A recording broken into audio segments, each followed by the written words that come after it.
Welcome everyone to another video. Today we are looking at the brand new version of Salmon Run mode from Splatoon 3. And in this particular run I had my first bout with a King Salmonid. In this case it is Cohozuna.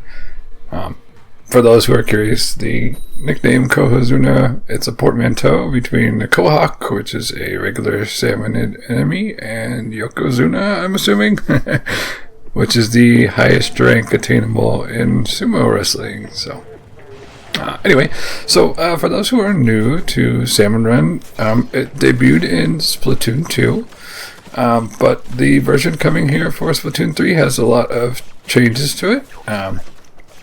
One of those changes is now you can play Salmon Run mode 24 hours a day. That was not the case in Splatoon 2.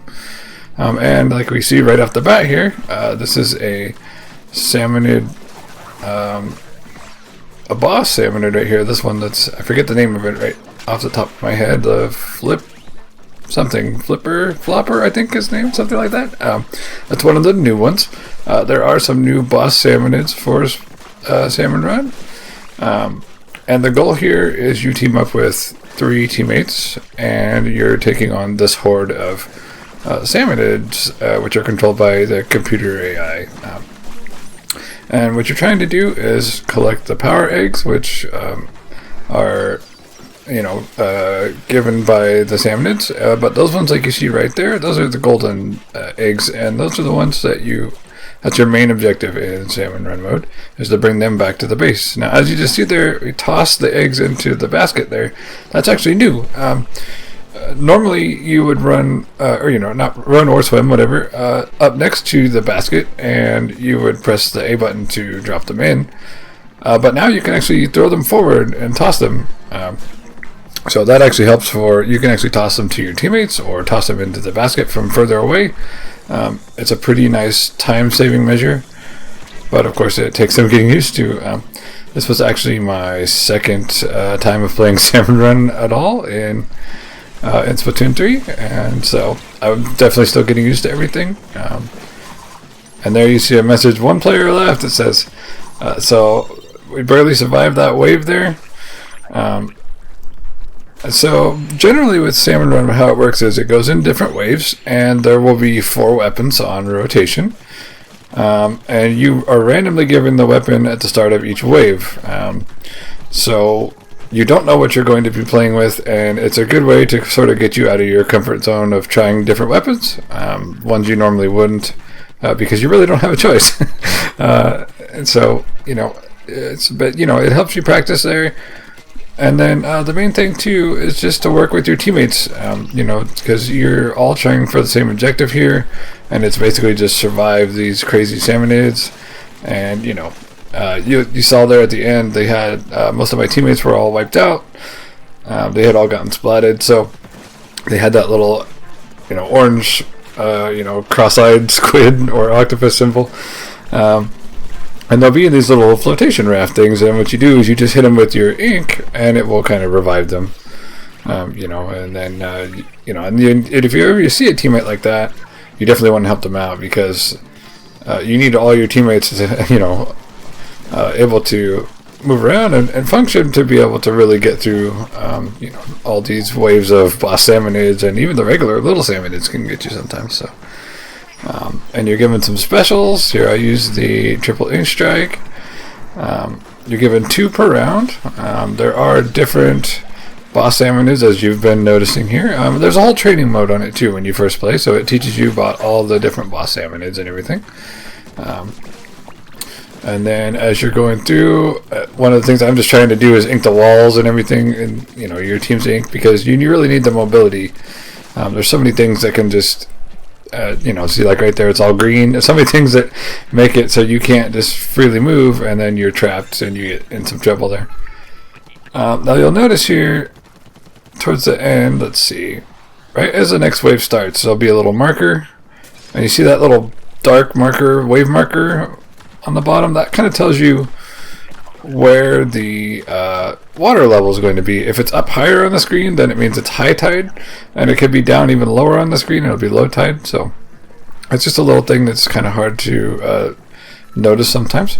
Here's another new type of boss salmonid, the fish stick. So you gotta each boss salmonid has its own way of trying to deal with the challenge that they present to the players and everything. And so you'll see up on the top left there, it shows you the wave, and it also shows you the quota. So the quota is for the golden eggs. That's telling you need to get your whole team needs to get, in this case, 8 eggs back to the 8 of the golden eggs back to the basket to be able to pass the wave. So if you all get wiped out, or you don't get the quota before the time runs out for that wave, then you'll fail that wave, and then you'll just have to try again. But each time it's random. The weapons are randomized. The type of wave that it is randomized. You don't know what bosses you're going to get to deal with. So it's a mode that's very replayable in that sense, because you never quite know what's going to happen. Even if you've played it a bunch and you know what to expect, there's still surprises in store. So, and as we're getting close to wrapping up wave 3 here, you'll see we met the quota. And so any more golden eggs you get in your basket beyond that, you get bonus points for.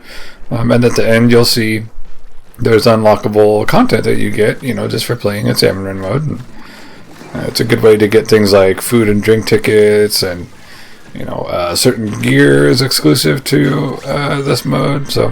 So normally here it says final wave clear. Normally that's the end of Salmon Run, but if you've got a king salmonid like our friend Cohozuna here, who's gigantic and huge, it's like an extra mode. So it's extra wave is what it's called there. So it's a special supply drop and egg cannon. So what this basically lets you do is, if you get golden eggs to appear, you can launch them at Cohozuna or whichever king salmonid you happen to have encountered, and it will do a lot of damage to. You can see his large health meter that he has up there. So we're basically frantically trying to knock that down to as far as we can in the amount of time that shows under extra wave there. So this was my first time dealing with the king salmonid, so it was really kind of, I don't know if stressful is the right word, but like high alert, like trying to just scramble out of his way and figure out how he works and everything. And then we have this other regular boss salmonid here, the Salmonid. It's one of the new ones, and it's kind of making things a little bit obnoxious for us at the same time as our big friend Cohozuna over there. So and this part I got a little bit distracted by the Salmonid, and then Cohozuna somehow snuck up on me despite this giant size. And so here we can see we've only got 20 seconds left, and just trying to take that health bar down as far as we can and stay out of the way. Now you see the teammates there took down the Salmonid, so I just grabbed the egg, and right then I remembered, oh yeah, you can fire these things at him. So that's what I did, and we had only 8 seconds left, but we managed to complete it. So